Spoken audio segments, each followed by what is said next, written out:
සුබ දවසක් ඔයාලට. ඔන්න අදත් අලුත්ම වීඩියෝ එකක් අරන් ආවා. අපිව තාම subscribe කරලා නැත්නම් දැන්ම subscribe කරන්න. අද මේ වගේ වීඩියෝ එකක් තමයි ඔයගොල්ලන්ට ඉදිරිපත් කරන්නේ. ඉතින් මේ වගේ නැවුම් නෙල්ලි ටිකක් අරන් තමයි අපේ වැඩේ පටන් ගන්නෙ. ඉතින් හොඳට සෝත ගන්න ඉස්සෙල්ලා නෙල්ලි වලින් හදන රසවත් කෑමක් තමයි අද ඔයගොල්ලන්ට අපි ඉදිරිපත් කරන්නේ. මගේ සාමාන්‍ය වීඩියෝ වලට වඩා පොඩ්ඩක් වෙනස් දෙයක්. ඒ වුණාට මම හිතුවා ඔයගොල්ලන්ට මේක අරන් ඉන්න හොඳයි අවුරුදු ඉස්සෙල්ලාම කියලා. රසවත් ආහාරයකින් අපි අවුරුද්ද පටන් ගමු. මේ වගේ හොඳට නෙල්ලි ටික හොඳට සෝදගෙන මේ වගේ ඇත්තටයකට ඕගොල්ලෝ දා ගන්න ඕනේ. පේනව නේද? හොඳ ලොකු නෙල්ලි මේ දවස්වල තියෙනවනේ. හොඳට සෝද ගන්න. සෝදලා වතුර අයින් කරලා නෙල්ලි ප්‍රමාණයක් නෑ. ඉතින් ඔයාලට කැමති ප්‍රමාණයක් අරගන්න. අරගෙන හොඳට සෝදලා වතුර ටිකක් දාලා අපි මේක තැම්බෙන්න තියාගන්න ඕනේ. පිරිසිදු වතුරෙන් හොඳට සෝදගන්න.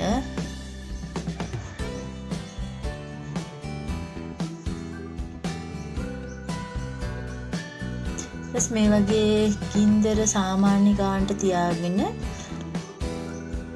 ලිපේ තියලා අපි මේක උතුරව ගන්න ඕනේ. ඒක ලුණු ටිකක් දාගන්න. ලුණු දාලා හොඳට මේක රත් වෙන්න උතුර ගන්න තියන්න. මේ වගේ උතුරුවාම මේ බලන්න පාට වෙනස් වෙලා උඩ නිකන් සිවිය වගේ යන්න බලනවා. හොඳට ඉතුරුවාන් පස්සේ ඕගොල්ලන්ට හොඳට බලා ගන්න පුළුවන් උඩ පොත්ත නිකන් මේ වගේ පොඩි පොඩි කෑලි වගේ ගිහිල්ලා තියෙනවා පේන්නේ. උඩ පොඩි සිවිය යනවා. ඒ වෙලාවට නම් හොඳටම ඇති මේක තැම්බුණා. ඊට පස්සේ අපි මේකේ ඔයාලට මම ලං කරලා පෙන්නන්නේ නෙල්ලි ගෙඩිය තැම්බුණා ඇති කියලා. ඊට පස්සේ මේක අපි හොඳට පෙරා ගන්න ඕනේ. ගොඩ පුපුරලා යනකන් මේ තම්බ ගන්නත් ඕනේ නැහැ. මේ වගේ ගන්නට තැම්බුණාම ඇති. කේක නෙල්ලි වලට තරම යන ඊට පස්සේ අපි මෙන්න මේ විදිහට මේ ටික පෙරා ගන්නවා. ඇත්තටම මේ නෙල්ලි වතුර ටික විසික් කරනවට යටි ගොඩාක්ම හොඳයි ඔයගොල්ලන් පාවිච්චි කරනවා නම් බොනවා නම්. නෙල්ලි ගොඩාක් ඇඟට ගුණ කෑමක්නේ. ඉතින් මේ නෙල්ලි වතුර බොන එක ගොඩාක් ඔයාලට හොඳයි.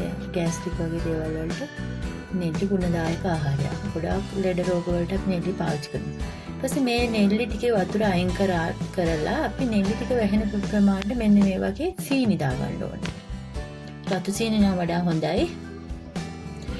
වතුර එහෙම මොකුත් දාන්නේ නැහැ. දැන් වතුර ටික අපි පෙරා ගත්තා නේ. ඊට පස්සේ සීනි දාලා ඔයාලා බලාගෙන ඉන්න මොකක්ද වෙන්නේ කියලා. ඒකට කලවම් කරන්න.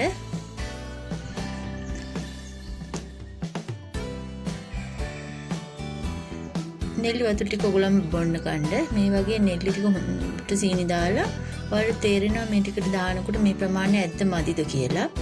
ඉතින් මම මේක ඇත්තටම මිම්ම මනින් නැතුව නෙල්ලි වලට දාන්නේ හේතුව නෙල්ලි මම කිරලා බැලුවේ නෑ කොච්චරද කියලා. ඒ වුණාට ඔයාලට පේනවා මේ ගෙඩි ටික මේ වගේ නෙල්ලි ටික සීනි ටිකක් දැම්මොත් හොඳයි කියලා.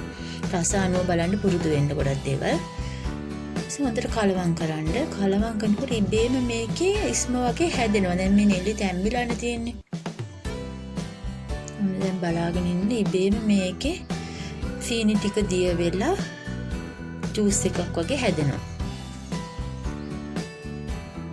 කලවම් කරන්න හොඳට නැත්නම් අඩි අල්ලන්න පුළුවන්. දැන් මෙන්න මේකේ වතුර වගේ සීනි ටික තිය වෙලා හැදිලා නෙල්ලි වල ඇතුලේ තියෙන වතුරත් උරාගෙන සීනි ටික තිය වෙලා නෙල්ලි ගෙඩි පුපුරලා පේනවා නේද? ඉතින් මේකට මේ වෙලාවෙම කුරුදු පොතු කීපයක් දාගන්නවා. ඊට අමතරව සූදුරු මාදුරු පොඩි ප්‍රමාණයක් දාගන්නවා. සුවඳ එන දේවල් ගුණදායක දේවල් පොඩ්ඩක් එහෙට මෙහෙට පෙරලන්න ඕනේ සීනි ටික දිය වෙනකම්. ඊට පස්සේ අපි විනාකිරි හැඳි දෙකක් විතර දාගන්නවා. ඔයාලට මදි නම් තව එකක් දාගන්න.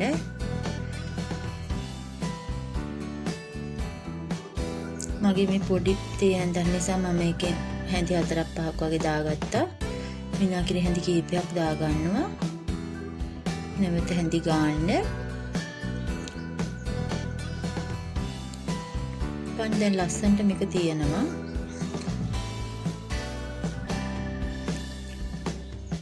ඊට පස්සේ අපි ගම්මිරිස් කුඩු පොඩි ප්‍රමාණයක් දාගන්නවා.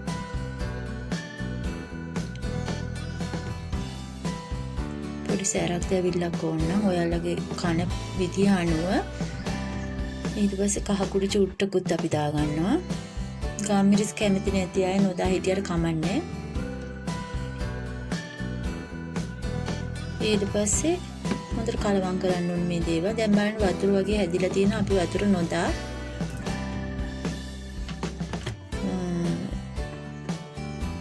ඊට පස්සේ අපි අඹරගත්ත ඉඟුරු සුදු ලුණු දානවා.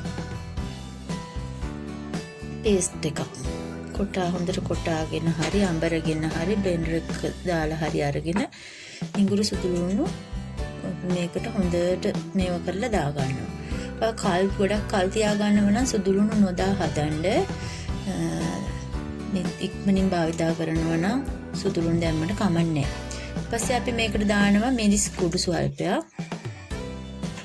ඔයාලා තේනවා ඔයගොල්ලන් කන බොන්න ප්‍රමාණය. සමහර මිරිස් සැර කන්න වැඩි කැමති නෑ. කැමති කෙනාට සැර පොඩ්ඩක් වැඩියෙන් දාගන්න පුළුවන්. ඉතින් අපි මේ හදන්නේ මොකද්ද කියන එක මම මුලින්ම කිව්වේ නැහැ. අපි කෑමක් හදනවා කියලා තමයි කිව්වේ. ඇත්තටම දැන් ඒ කෑම මොකද්ද කියලා මතුවේගෙන එනවා. ඉතින් මේක තමයි නෙල්ලි චට්නිය. ඉතින් අපි මේකට දානවා අබ පේස්ට් එකෙන් පොඩි ප්‍රමාණයක්. දැන් මේකේ පාට මෙහෙම ලස්සනට තියෙනවා ඔයගලන්ට.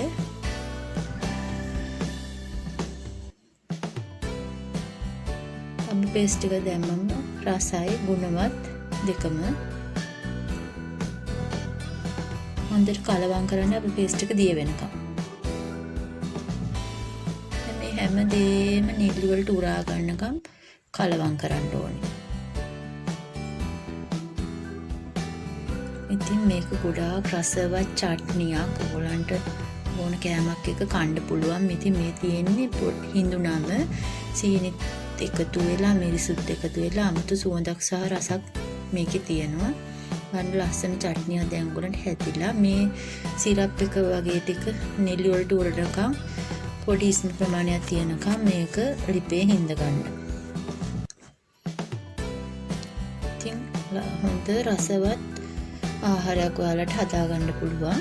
ඊට පස්සේ මේක ඔයාලට ඕන නම් දවස් දෙකක් තුනක් එළියේ තියාගන්න පුළුවන්. සීතල දවස්වල නම් ඊට වඩා තියාගන්න පුළුවන්. නමුත් ෆ්‍රිජ් එක තියලා ටික දවසක් ඔයාලට පාවිච්චි කරන්න පුළුවන්. මෙන්න අපේ නෙල්ලි චට්නි එක. තාම රසවත්. ගොඩක් අය නෙල්ලි නිකන් කන්න අකමැති අයට මේ දේ ගොඩක් හොඳයි. ඉතින් ඔයගොල්ලොත් උත්සාහ කරලා බලන්න අලුත් අවුරුද්දේ නෙල්ලි චට්නියක් හදලා බලන්න. ඉතින් මගේ DIY channel එකේ ඔයගොල්ලන්ට විවිධ දේවල් බලා ගන්න පුළුවන්. මහාන ගොතන ඒවා වගේම මේ වගේ කෑම ಜಾති වෙනත් අත්හදා බැලීම් දේවල් ඉගෙන ගන්න පුළුවන්. ඉතින් මේක බලලා ඔයගොල්ලෝ හොඳයි නම් මට කමෙන්ට් එකක් දාන්න. ඔයගොල්ලන්ගේ කමෙන්ට් මත තමයි අපේ channel එක ඉදිරියට තියෙන්නේ. ඉතින් ගොඩක් ස්තුතියි අද දවසේ අපිත් එක්ක එකතු වුණාට. අපි ආයෙත් අලුත් වීඩියෝ එකකින් හම්බෙමු.